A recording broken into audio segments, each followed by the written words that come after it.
Gotcha. All right. So look, I've never shared this with students, but I'm going to share with you why I do what I do, and then I'm going to ask you to respond on the front and the back. I need both answers, the front and the back. Okay. So look, this is the model that I used until 2017. This is the model that most math teachers use. It's called an explicit model. In other words, you show up, this is what you're supposed to know, and then I give it to you, and then I assess you or test you after you've seen it. So these little squares are like chapter 1, test, chapter 2, test, chapter 3, test, and then that would be called the explicit model. This is called blocked practice, okay? And as a coach, what I know is you don't just tell athletes, this is how you use your left hand, this is how you use your right hand, this is how you shoot.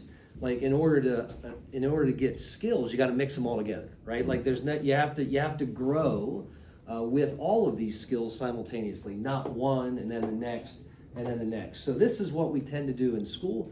It's called block practice, and then these become the assessments. I came across a picture of something called the forgetting curve, and I was like, oh, well, that makes all the sense in the world. It's why we have to curve our finals at the end of the year, right? So the forgetting curve says that when you expose someone to something for the first time, they forget it really quick. And then you have to expose them a second time, and then they forget it less quick.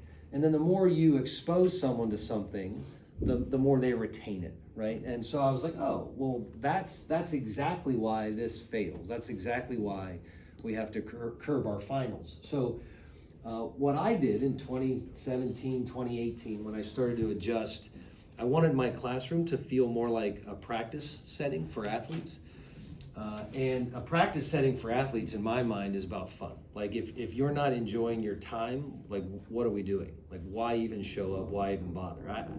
So there's something called explicit learning and implicit learning. Implicit learning was what you guys did on Friday when I asked you, tell me a story about elementary school. Like immediately they started coming to mind and you guys were ripping your hands up. Like you obviously retained something that you never set out to learn. You have it, it's embedded in who you are. You remember throwing up on the bus, right? Like you remember the big kick and kick. Like those are things that no one set out to teach you. You just learned it implicitly. And that model is what they call a spaced model. And this is how the world works, right? Like when I go outside, I don't know what I'm going to see, but I have to respond to it. Like could a truck come by me? Could a school bus? Could a parent yell at me? Right? So what we learn is constantly thrown at us in a mixed model.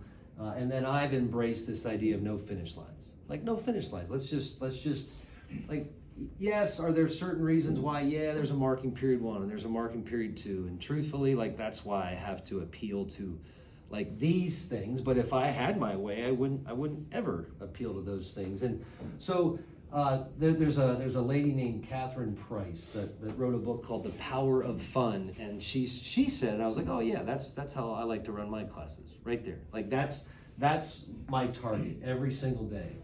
Flow, connection, and playfulness. And it's why you write free for all instead of like it sort of feels like that. Like we come in and we just do stuff, and my hope is that over time, 2-3 years from now, someone will go, what'd you do in that class? Well, we did this, and then we did this, and we did this, and we never set out to do that, but that's what we sort of learned, right? And so this is the model that I try to embrace. And so much of what I do tries to involve that connection, this intersection between flow, connection, and playfulness, okay?